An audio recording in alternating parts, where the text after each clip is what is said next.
The project came together when myself and my team at Atomic Monster were just chilling out. We were hanging, like we always do, like at the end of the week. We like to just have drinks and chat about stuff, and we started talking about movies that we would like to see. And as always, our conversation in one way or another will end up talking about a killer doll movie, and really the seed of Megan really did come from that conversation, and we thought, wouldn't it be great to make a movie where it's Annabelle meets the Terminator?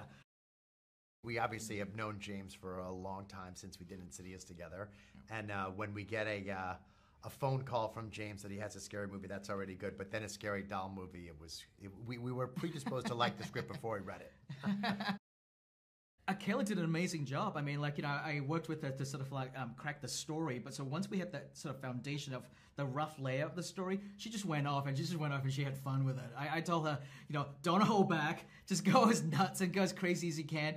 But just remember to make sure that the human aspect of it, the human relationship within the family dynamic is important. And I think we can have all this crazy, scary thing happen, but the family stuff, the human aspect of it needs to work well for the horror to really play. And that's what Kayla is very great at doing.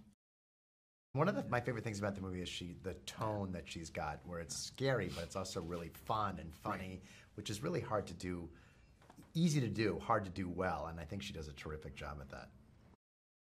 Gerard definitely brought his New Zealand sensibility. I love Gerard. Jason and I, we are huge fans of his first movie, Housebound, where it literally has a similar tone, right? It's a haunted house genre that plays with a haunted house trope, but he kind of like spin that on its head a little bit, and he leaned into the comedy of that as well, or the humor, I should say, not comedy.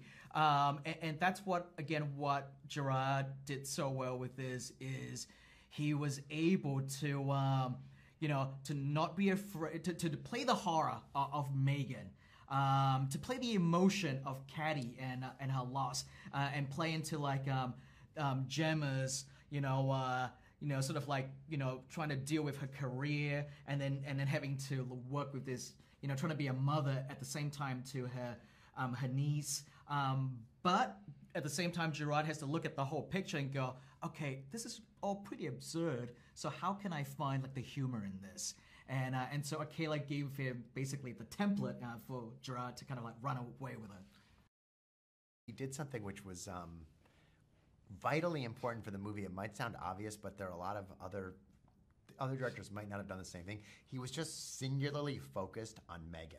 Sometimes it was annoying because you were like, what about what it is? But he was right. He was right. Obviously, the movie's called Megan. If Megan doesn't work, the movie doesn't work. And I think that focus on Megan really is one of the keys to the success of the movie. And we really have him to thank for that.